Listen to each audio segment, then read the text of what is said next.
नमस्कार दोस्तों, स्वागत है आपका मेरे यूट्यूब चैनल पर।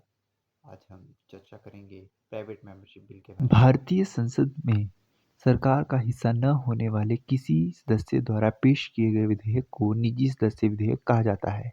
यह संसद में प्रस्तुत किए जाने वाले दो प्रकार के विधेयकों में से एक है। दूसरा सार्वजनिक विधेयक कहलाता है।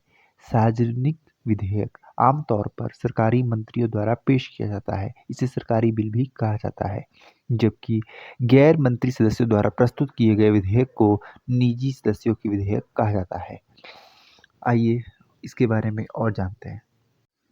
प्राइवेट मेंबर बिल को संसद के किसी भी सदन में प्रस्तुत किया जा सकता है और इसे संसद का कोई भी सदस्य जो गैर मंत्री है उसे प्रस्तुत कर सकता है।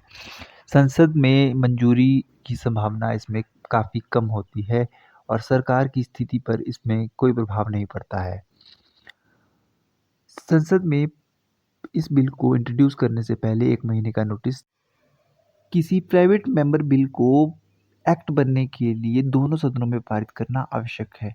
दोनों सदनों में पारित होने के बाद इस अधिनियम को राष्ट्रपति के पास स्वीकृति के लिए भेजा जाता है। ऐसे विधेयक केवल शुक्रवार को ही प्रस्तुत किए जा सकते हैं और उन पर चर्चा की जा सकती है। संसद के प्रत्येक सत्र में निजी सदस्य विधेयकों की संख्या 3 1952 से अब तक केवल 14 निजी सदस्य विधेयक ही कानून बन पाए हैं। 14वीं लोकसभा में पेश किए गए 300 से ज़्यादा निजी सदस्यों के विधेयकों में से केवल 4% पर ही चर्चा हुई और बाकी 96% बिना किसी बहस के ही समाप्त हो गए।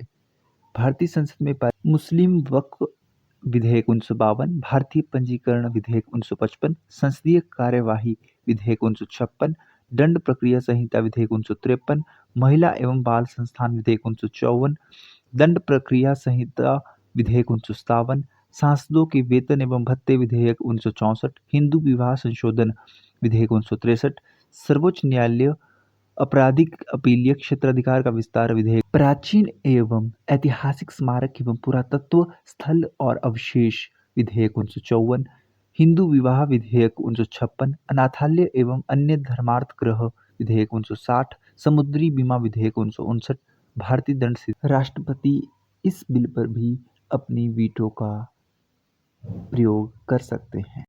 इसी तरह की वीडियोस देखने के लिए मेरे साथ जुड़े रहिए। तब तक के लिए जय हिंद, जय हिमाचल, जय भारत।